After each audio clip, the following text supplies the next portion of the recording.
Jeremy Clarkson, 62, went into an impassioned rant about how police forces across the country may be watching a group of eco-herberts who have glued themselves to the road rather than catching people committing more serious crimes.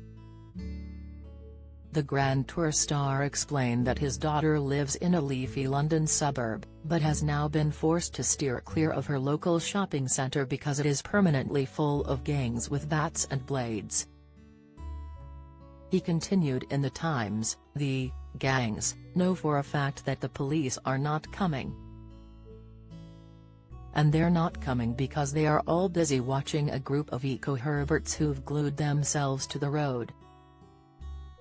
Adding to his latest column, Jeremy menacingly said he would like to empty a can of oil on them in a bid to make them go away.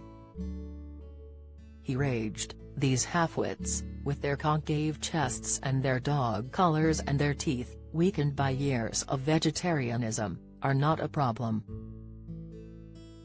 If only the police would get out of the way, the nation's van drivers and scaffolders could deal with them in 2 seconds flat. I'd like to go full Guillemot on their ass and empty a can of some oil onto their heads. That'd make them go home." Jeremy has shared his views on attention-grabbing protesters on numerous occasions. Earlier this month, he was left particularly angered when a woman defaced a statue of Captain Sir Tom Moore with human waste. The activist was met with furious backlash when she poured waste over the statue, which was erected to honor the war veterans' charity efforts which helped raise £33 million for the NHS during lockdown. It is understood that the protester was making a stand against the government's refusal to end the use of private jets.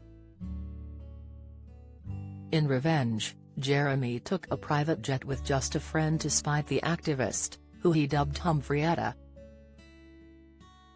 Writing for the aforementioned publication, he said, "As I sat there listening to the engine turning carbon into noise and gas and speed, I couldn't help wondering how on earth we've arrived at a point where a silly little girl can look at all the world, and all that's wrong with it, and decide that private jets are the biggest evil. And that the best way of dealing with this is tipping a bucket of barely digested fruit and fiber over the effigy of a national hero." She was saying she was proud of drowning Captain Sir Tom in vegetarian diarrhea because she knew that such a move would make her very popular with lots of other silly little girls. As a result of her actions, the protester was charged with criminal damage to a war memorial and was handed a 21-week prison term, which is suspended for 18 months.